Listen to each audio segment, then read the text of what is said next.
Hi, everyone. This is Livia Caudell, and I am here today with a very special guest. I got to meet this gentleman a few months ago, and he's got some amazing things that he's out in the world doing. And this is Lawrence Ford. How you doing, Lawrence? Hey, Livia. Hello, everybody. I'm doing fabulous. It's so great to have you on this online summit. And you're the founder of Conscious Capital Wealth Management. You can see the picture in the background. I just love that. And that's, sums up kind of what you do. I mean, you're just this conscious guy. You're leading the world in financial advising and bringing a higher level of consciousness to that. So I'd just love for you to share a little bit about who you are, a little bit about your journey. I know you've just been through some amazing things and so much to share. But if you could just kind of walk us through like how you got to where you are, and we'll start there. Sure. Let me do this in a turbo version for you. So basically, my background has been varied, but always, as I tell my story, when I got out of college, I saw that money controlled people, and I really felt like it should be the other way around. And so, as a dreamer and someone who doesn't like to settle for things in life, I went out and started a financial advisory firm. I tell the story on our website about how I had made it to the top of the country after about 5 years of eating macaroni and cheese and really, working very, very hard at my dream and doing it from the bottom up because I was way too much of a rebel to work for one of the Wall Street firms or one of the brokerage houses where they were going to tell me what to do. So it was a tough start, but we really, really had a beautiful run. At our peak, we were sending out about 400 boxes of chocolates a month to our clients. And I tell the story on our website, which I'll tell you now is just kind of a summation of where I've come from the business side. And the industry loves ego and they love big performances. And I certainly, back in my early 30s, was a victim to that when I had made it top in the country. And we were out in the mountains of Banff, Canada, at this beautiful palace type hotel. And there were 2,500 advisors out there in the audience. And 10 of us had made it to the top in the country, and I was one of those at that point. And we were standing backstage, which I kid around my badge of courage, a big medal of honor that was around our chests and around our neck, and about to be paraded in front of all these other people and saying, look, you can be like them too. And the 9 other advisors were standing on the other side with their drinks, and I was kind of standing by myself a little bit lonely and a little bit feeling insecure a little bit. And the biggest of the advisors led the rest of the tribe over, and they started walking over towards me. And the lead one said, "Hey, kid, pretty impressive making it here so quick. Tell us, what's your secret?" And I looked at him and I said, really no secret. We just love every single client. And they all looked at me a little strange and walked away the other direction.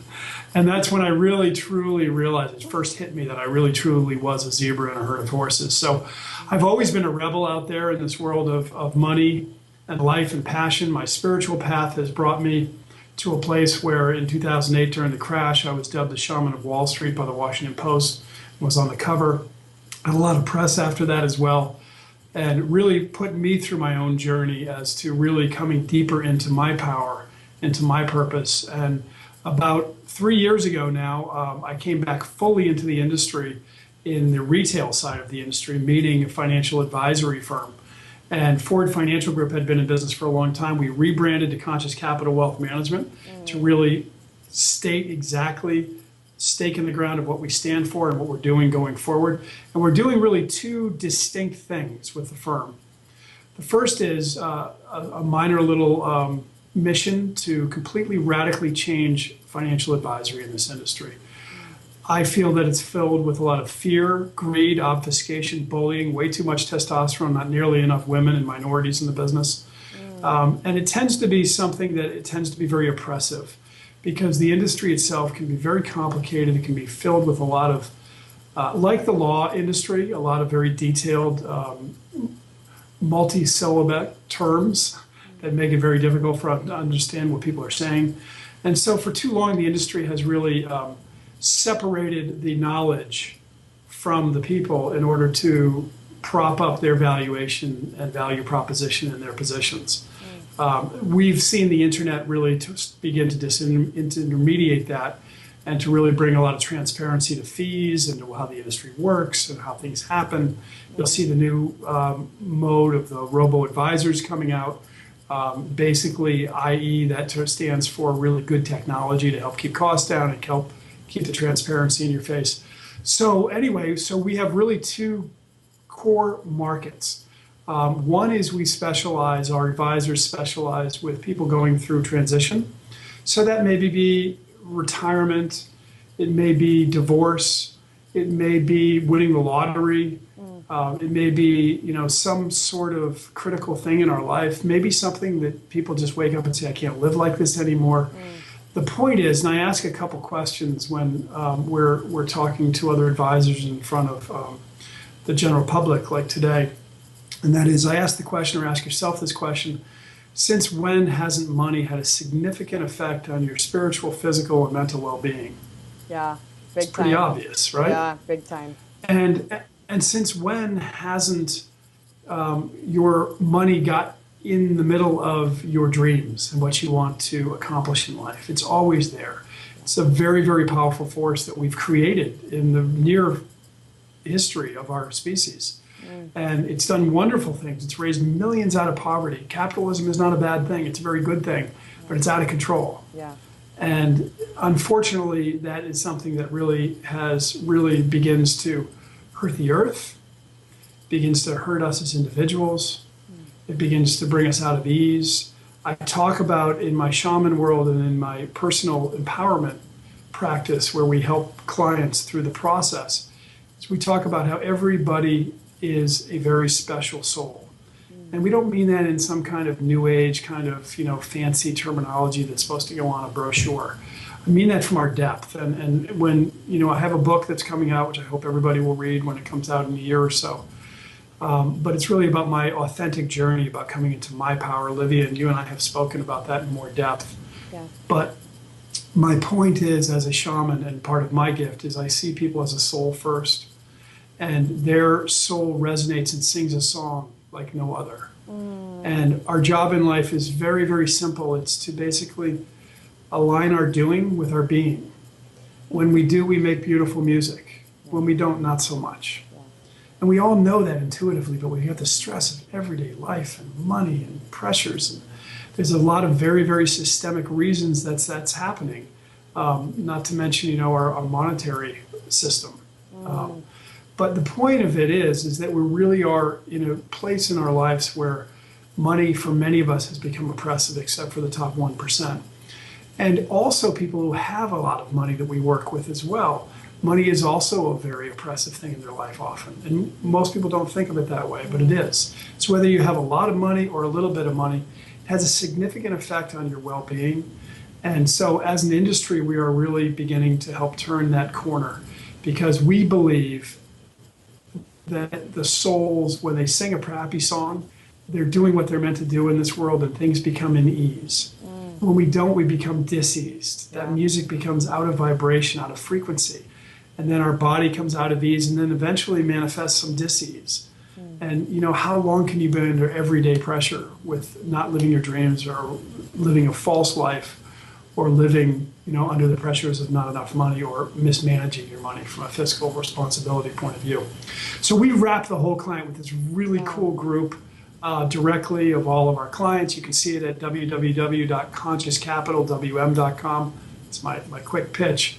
But we also give away a lot of really good information on our website, so please visit us and take a look. But those are our markets. So one is people in transition.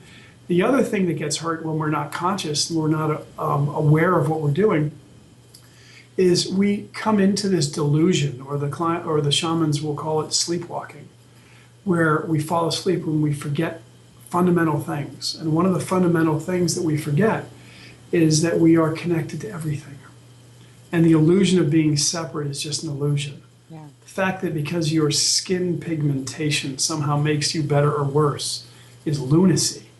And we've fallen into this illness of this disease of us thinking about that, to think that somehow we're better than animals, for instance. Ridiculous. Yeah. Or the trees somehow separate from us that work every single day to bring us fresh air.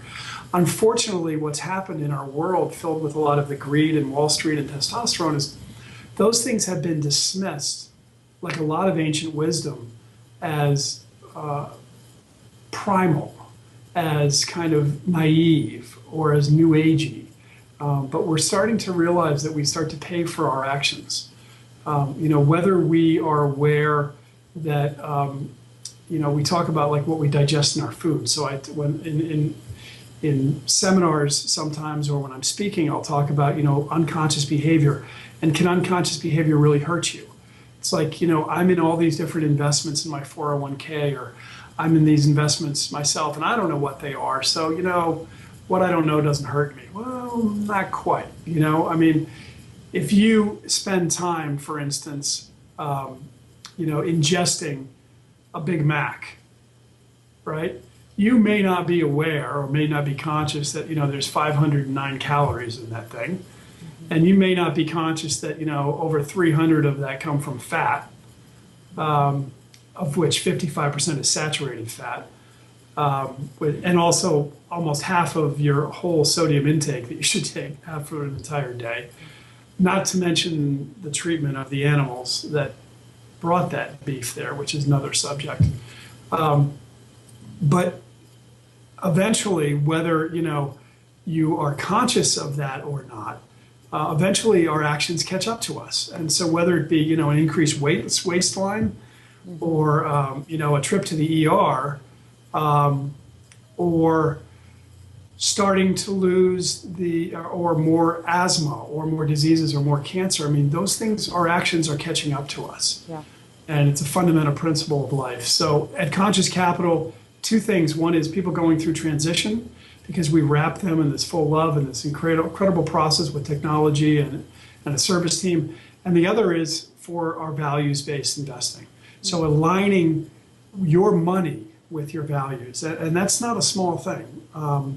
We have a huge portion of our assets going to work out there, funding companies and funding organizations. Oh, big time. And things sometimes that we just don't even understand, because it's so distant from us. It's so separated. It's like that piece of cellophane that lays so nicely in the meat counter, or some processed food that's so beautifully labeled with cartoon characters in a box. We may not know that that's so laden with, laced with chemicals and something that's very bad for us, because we're separated. Like I was talking about earlier, we become this, as connected as we are, it's the paradox. We have become so separated as beings, and that will end up hurting us. So, yeah. No, oh my gosh, it's every time I get to listen to you, because it truly is an honor when I get to. I listen to so much authenticity. Like, I feel like you really are in alignment with your purpose. Like, you're someone who's like connected to your soul, connected to your higher self, connected to your purpose. And you live and breathe it, and you literally breathe that into your organization. So it's just, first of all, I want to acknowledge you, because it's so refreshing. I can totally echo and agree with pretty much everything that you're saying. And that's one thing, as someone who's really committed to consciousness and really aligning all of my actions and all of my money into conscious, from the moment that I go to the grocery store to the moment of where my money is going, like all of these things, like I want all of my actions to be in alignment with my values. And I want to support companies that are out there that are really committed to making a difference on the planet, really committed to making a difference with people. Like, truly, they're the embodiment of that. And so, what I think is really cool, and a cool idea is, here I am, a conscious business owner, and I want to diversify my portfolio, right? Which is a great thing to do. Like you said, making money is a great thing. Capitalism is a great thing. It's just, where are we putting our money? And, basically, who are we supporting at the end of the day? Because when you're an investor, exactly, where your money's going is basically who you're saying, I support these people, And so for me, I want to support conscious companies that are, really making a difference in the world, that are really committed to the things that I'm committed to. So from like a investment standpoint, someone like me, and I want to invest my money into conscious businesses What's your advice on that? And where are things right now inside of investing and conscious companies and inside of your world and what you do? A good. Lots of questions in that one question, but your passion is great, and that's what we really want to. We want to make sure that we motivate in this world, which is really about waking up, right? So when we talk about being unconscious, like I use that example of the Big Mac, if you know you're eating 509 calories and you want 55% of your saturated fat in a couple bites, that's cool as long as you're conscious about it and you know and you agree with that. It's when we become disconnected and unconscious. So the first advice I would give to our listeners is to start caring. It is your money, and then let's deal with a couple of the prejudice about this, right? Because and I think what I'll do is I'd like to back up a little bit, and I want to talk a little bit about maybe some of the definitions because that can confuse people. Yeah. When we talk about investing in conscious investing, all sorts of definitions out there.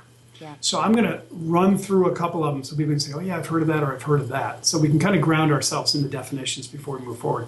So really you hear socially responsible investing, which you might hear SRI, which is basically what, it's basically all of these terms that I'm going to talk about are about how do we make money and make a difference? Or how do we do well while doing good? I like do good while doing good, of course, but my mother wouldn't like that with the grammar. But basically what you're doing is really doing good while doing good, right? That's the essence of what we're trying to get at here. Now, there's about $3.7 trillion in assets in what we would call the socially responsible world. My feeling is that it's kind of found its little niche. It is growing, and I think the millennials will help grow that a lot faster. But it is growing, but it's kind of found its typecast. And it's kind of typecast because of a lot of labeling and prejudice, quite frankly, I think. Namely, one of the prejudices, before we get into some more of the terms, is that, it's kind of like putting my money in a collection plate, right? I kind of feel good about it, but, at the end of the day, I know I'm not going to do as well. Yeah. Well, you know what? We'll talk about that in a minute because not so fast. But some of the terms are responsible investing, social conscious investing, green investing, ethical investing, mission-based, value-based, natural investing, stewardship investing. I think ESG is one of the terms that I tend to like a lot, which is environmental, social, and governance. So basically, the environmental stands for itself, the social stands for itself, and the governance is about the operations of the organization. It was not long ago that the proper ratio of workers to highest paid was somewhere around the 4-to-1 or 6-to-1, was kind of thought of as an ethical kind of place to be as a company. Now those numbers are averaged in this country about 400-to-1. Wow. So things are way out of balance. And you think about the 400-to-1, well, how can the CEO actually relate to the people down below? There's this huge culture and gap and social gap, and there's just totally disconnected within organizations as well, not to mention the inequity of that. But so that's the governance side. And sustainable investing and those types of terms are the key. But as I said, there's about 3.7 trillion in assets in that right now. And it really began, a little history for everybody, it began in the 1950s. And basically it was trade unions deployed by pension fund monies to target purpose-based investments. So it was kind of driven through the pension world back then. And then in 1971, you might have heard of Pax World. They launched the first SRI fund. And then in 1982, Calvert and Trillium actually entered the space as the first RIA, Registered Investment Advisor firm that was SRI only, socially responsible investing. So cool. And then in 1990, a guy, Steve Schuth, who I like quite a bit, First Affirmative, actually came into the marketplace and did the first conference and represented recently about $17 trillion in assets at that conference. So there's a lot of good movement moving forward. But think about the movement we've come so far, which is about $639 billion in 1995. And in 2012, we were, as I said, about 3.7.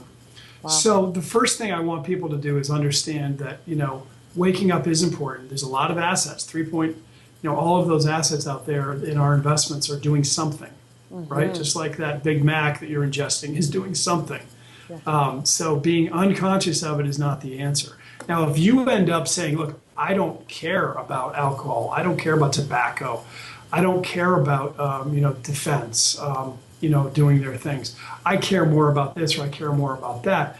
That's what's important. It's not about dogmas or these certain things that you have to believe in or not believe in. It's about waking up and being conscious and reconnecting with where your assets are going. Yeah. So I think that's the first thing I would tell people, is to really move into a place of that. And a lot of the people that we see moving into a place of waking up and caring more are the real, if you think of, so let's think about Maslow's triangle for a minute, right? What are we really talking about here? What we're really saying is Maslow suggests, the most basic level of needs need to be met before an individual will strongly desire or move up the ladder, right, into higher needs. That's essentially what Maslow is saying. And so for the purpose of this, to self-actualize, in order to care more about our day-to-day eating, most people will be thinking, it'll be harder for them to think about that when they're paycheck to paycheck. Yeah. What I say to those people is, you don't necessarily have to give up returns to do well in investing. Okay, so that's the one thing I'll say to that group. For the other group that tends to be waking up and doing this more in mass, are high net worth people, clearly, because they've don't have to care about their basic needs. Also, interesting thing happens when you turn age 40. Mortality tends to be not such a distant concept. It's something that you read about in a book. Someday we are all going to die, and so purpose begins to become more important in our lives. And so when that happens, part of our purpose is reconnecting again in our lives. So as our demographics shift, which they are significantly, as we all know, I think it's 10,000 people a day turning age 65 in our country every day right now. So as that happens, people become more conscious because they care more. And they're just at that different season in their life where they care more. And then also, as I mentioned, millennials and the youth, they're coming out and charging more and saying, look, we care more about this stuff. And then the other group that I would say out of these four groups, the fourth group is really people who are going through a transition or crisis, right? So something that wakes them up and says, boy, I can really be more conscious in my life, and I think it'd be a better way for me to be. So that's kind of the group that's waking up. And the overriding theme that I want people to understand is that you don't necessarily have to give up returns. Yeah. To be conscious. Yeah, so speak more to that, because actually, I having a conversation with Raj Sisodia, he's saying that conscious companies are actually outperforming some of the quote unquote non-conscious companies that don't really take a huge stand for values and what they stand for, right? So he's saying statistically they're outperforming. I'm not like to Raj's level. He's just like a master when it comes to statistics. He's awesome. Yeah, I love Raj. Oh my gosh, yeah. So he's got that brain, right? But it intuitively makes sense, right? You do good for people, you do good for planet, and you can have high returns. It's naturally where people want to go, and having leadership and people really taking that stand to move people into that direction, I think is absolutely genius, and why this whole summit got created, because it was like Spirit told me, no, you can have it all. Who says that you have to step over people for a profit? Who says that you have to destroy the planet to make money? And my insight was, I get to be a leader to really cause a world paradigm shift. And I'm not the only one doing it. Obviously, you're doing it, and so many other people are being that and doing that. So speak more to the profit side of that and the potential by investing your money into these more awakened investment conscious companies. Sure. So the first part of me will come out as a prudent investment person and tell everybody just to remember that, of course, whenever you're investing in a company, nothing's guaranteed. Of course. Right? Yeah. So you're going to have fluctuations in the market. You're going to have to follow your basic fundamental risk return, your basic fundamental principle-based asset allocation, which means, you're depending on your risk level and depending on what the goal of the money is for. I see some people make a move and say, oh my God, I just want to be all in and go do this. And they'll pick a couple companies And then, the companies will do poorly and they'll lose all their money or a lot of their money. So the first thing I'll say to everybody is don't give up the fundamentals, okay? Work with a really good investment advisor, someone who can help guide you and follow the basic fundamentals. So those things are still Like important. Conscious Capital Wealth Management. Exactly. We have really, really wonderful advisors who are heart-based and, many years in the business. And as I mentioned to you in another call we had, that they go through a very intense whole advisor training program because they need to be whole themselves first before they can present themselves and work with others and be present with them. But back to the investment side. So I think, when you boil it down from an investment standpoint, and let's talk to our listeners for a little bit on some fundamentals. So when, stocks, bonds, and cash, right? So there's this asset allocation. I got a pie chart. I may have a certain percentage here and a certain percentage here. I may have mutual funds. I may have ETFs. I may have a combination of these sorts of different vehicles, or I may buy these individually on platforms.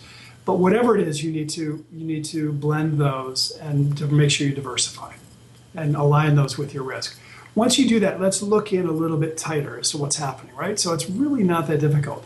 The bonds, basically with bonds, all you're doing is loaning money to a company or to an entity like like a municipality or a state, right? You're just loaning them money, and they're guaranteeing you a certain rate over a certain period of time. A stock is when you're buying a piece of that company, right? So you actually own a piece of that company. Again, going back to being connected, it's your money. So if you're investing in that company, then be aligned, right? Sure. So again, a little caveat here, it's a little technical, but when you're in a mutual fund, you actually don't own the exact company. You own an undividable share of that company. But at the same time, you're funding into that company because of that. For everybody who just glazed over that, don't worry about that. It's just technical stuff in the investment side. So basically, or if you want to look more, you can look on our website and we talk about those things with little videos. But basically what you're doing is you're investing in the company. So let's take a look at the company then, right? And the health of a company, what you're going to be profiting in is how well that company does, hopefully over a period of time. And so what Raj did, along with John Mackey, when they wrote that wonderful book, Firms of Endearment, which I always endearingly say was an amazing book with a not such great title, but I love what they did with that book, because what it did is it brought out the left brain, or the empirical side of the qualitative aspect of this. Everybody gets you should do well, and it's a good thing to not harm stuff. But do you really have to be a bad guy to make money, or can you be a good guy to make money?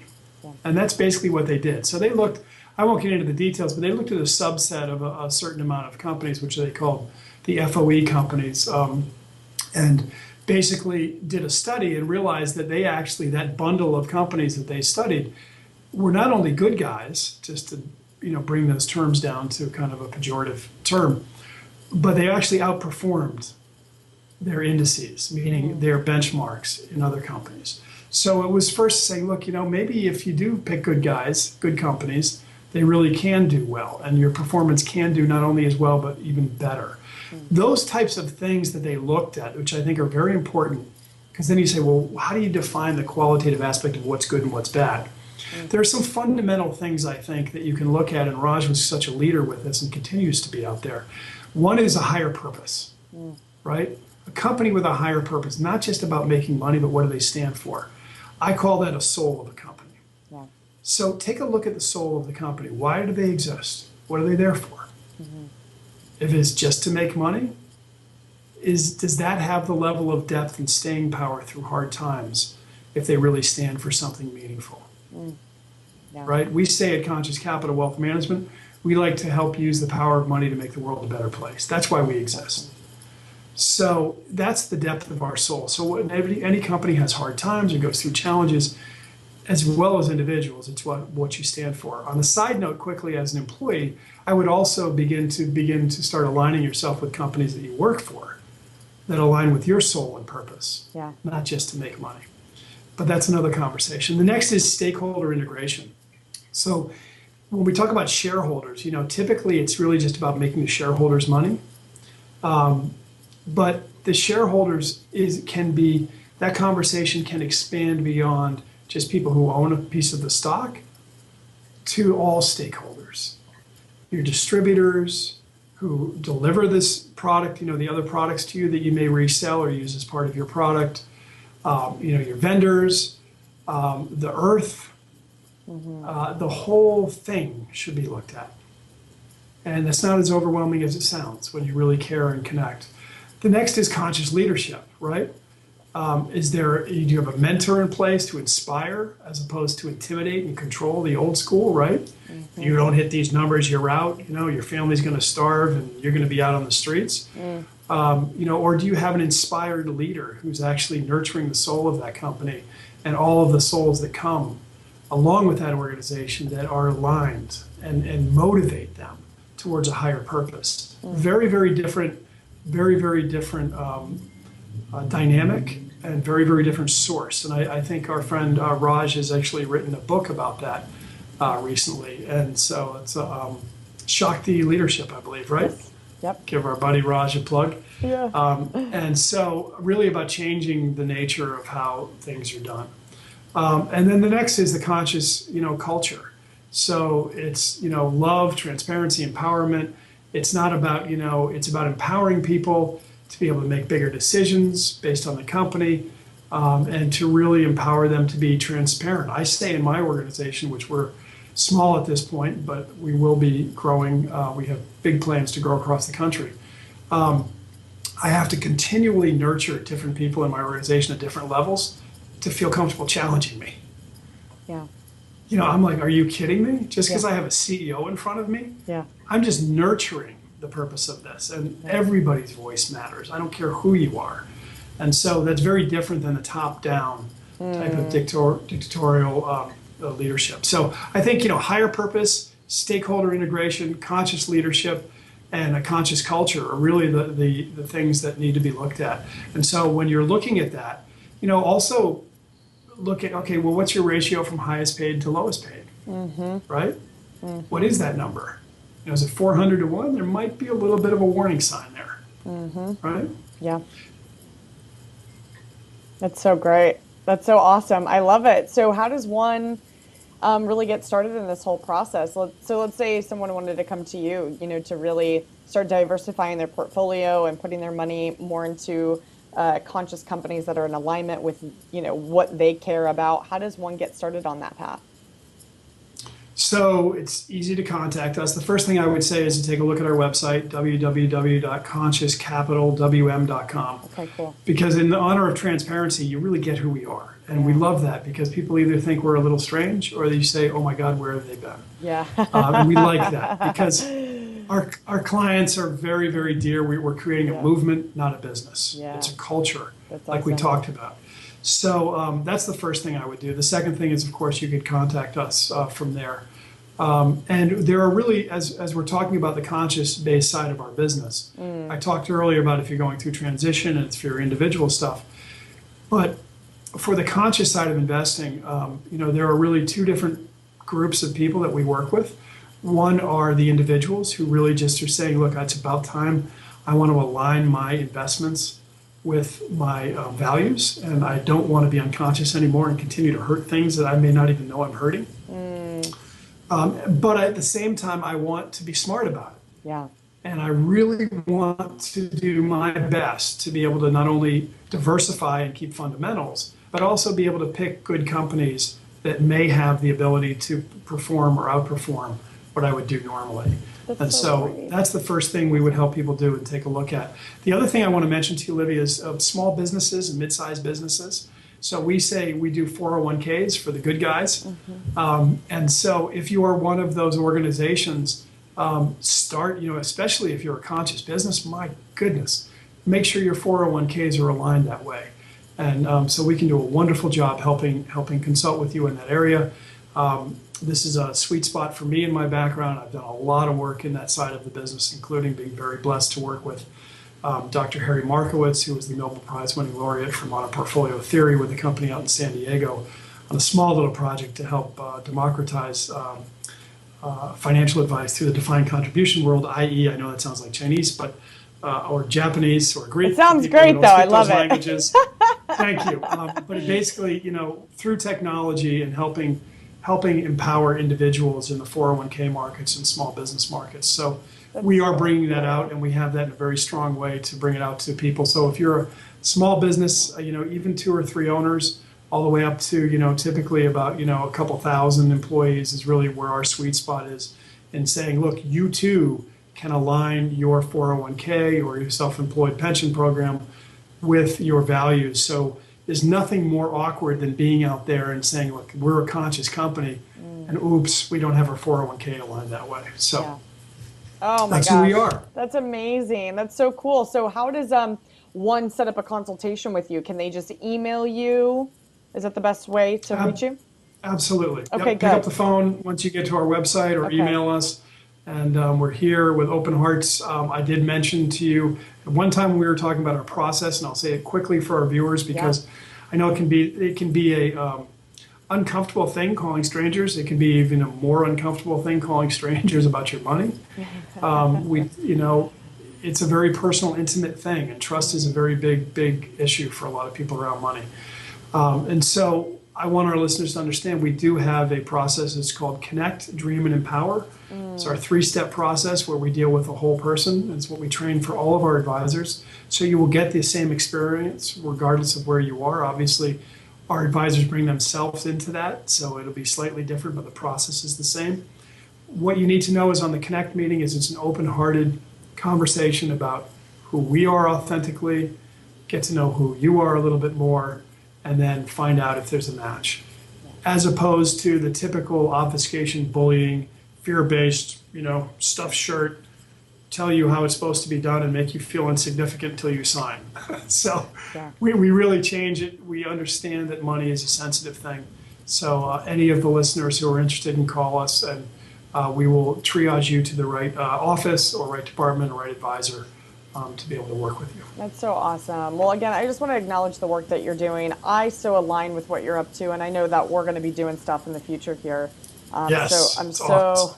so looking forward to this journey with you. So we'll put your email below. So I'm just gonna, advise the viewers, if you just even want to have a free consultation with Lawrence here or someone from his team, they'll be more than happy to do a free consultation, see where you're at and where they can get you inside of your conscious investing future. So thanks so much for being here, sharing your love, your wisdom, your heart, and for everything that you're doing. I'm just honored to know you and just so privileged to just be, Thank you.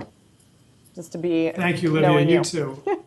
You're really doing wonderful work as well. And, don't ever forget what an individual can do to help change the world and make it a better place. And so each of Absolutely. us needs to remember that. And first, come back to be yourself, be true to yourself. Don't let anybody tell you one thing or another. I know it can be really hard sometimes when money gets in the way, but nothing is more important than following your dreams and finally following your purpose. And in this case, clearly aligning yourself, you're doing with your being, like we talked about earlier, Yeah. and that includes where your money is. Yep. We have such an amazing way to be able to vote with our wallets, right? So Because there's true.